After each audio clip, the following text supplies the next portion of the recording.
Okay, I asked Haley if she would show you guys first her crazy turtle races.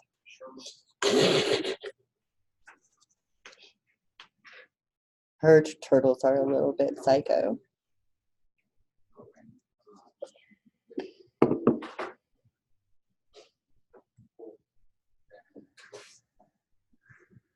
So I don't know what's going on with those turtles. Show us what you got.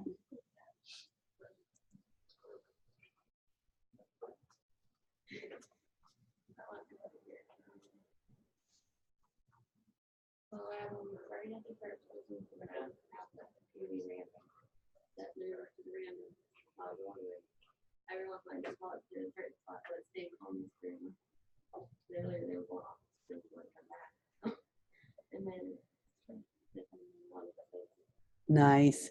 Let's change something. You guys want to?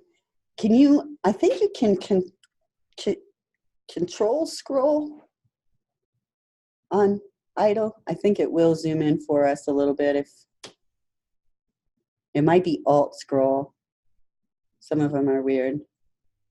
But what I'm wondering is, do you guys notice how Haley's turtles, they're pretty crazy, but they're all moving, they're both moving the same amount each time, aren't they? Why is that? Because I mean, she's got this move variable, and she set it to a random integer, so why are they moving the same amount every time?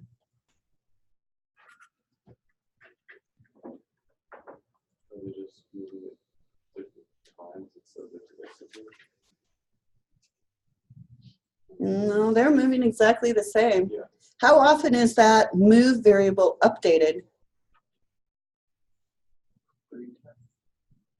Is it ever going to be changing? It's just set that one time, right? And then it never changes. So what we could do is, we would copy that random.rand int, that whole thing after your equal sign, just that part of it. Copy that, and let's paste that in this section for each of your move variables instead of your move variable. So right here where you've got Andy.forward, select move and paste that random.rand int in there.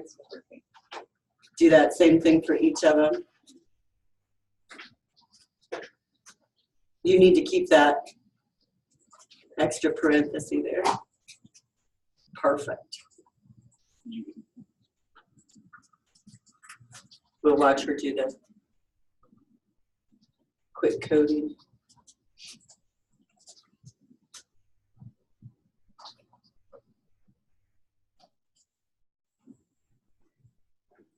Now for this section then, we should see them move at different rates of speed. So after you get that one, let's run it.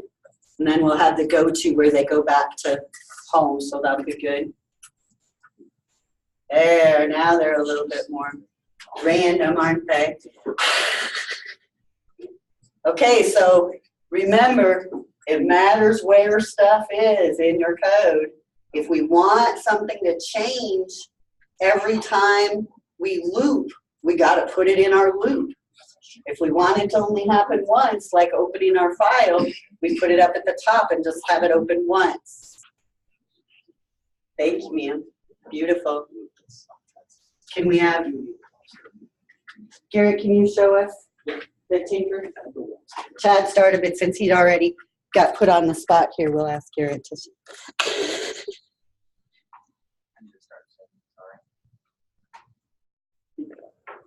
Since Chad was prompting for input value, I asked him to go look at using this Tinker library that is a GUI, a graphical user interface library for Python. And it's in the Runestone also. There's a section on that. Last weekend, you guys, I was actually looking online at some list. You know how there's all those lists everywhere. You're always looking at lists. But I was looking at lists of the top 10 Python training resources. I'm sure it was super important list. The Code Academy was on there. Runestone Academy was on there. I just was like, what? So I really do think it is a good site, even though it's not as cutesy as Code Academy. Will it let you share, or am I sharing? I'm done. Oh, you're trying.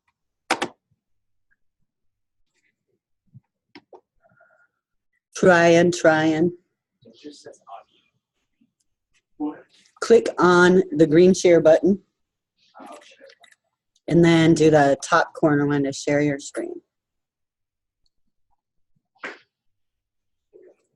I go with my fireworks board.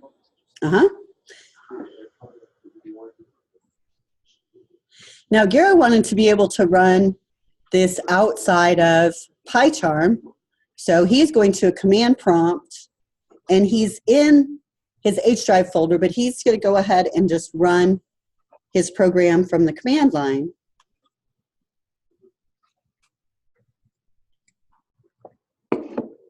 Now it pops up with the turtle window, and then it pops up with the Tinker GUI. How far do you want to raise? Did you click OK? Then it sends them on. Can we see that beautiful code? Mm-hmm.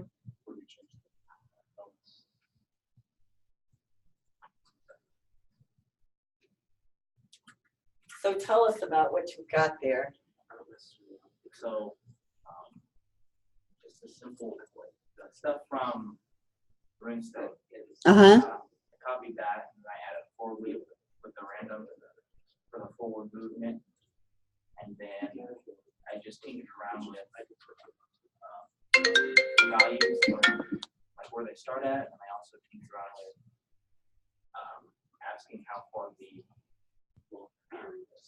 person or the user wants to raise with an input in Python, and then Chad started using the tinker for the window, and I implemented that as well.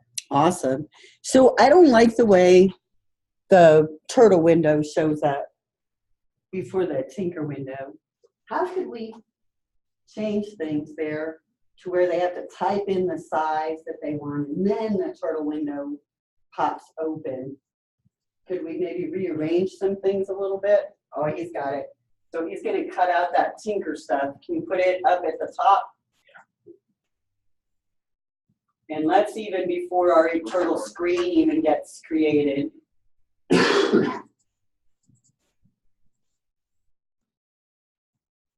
Is everything okay with it?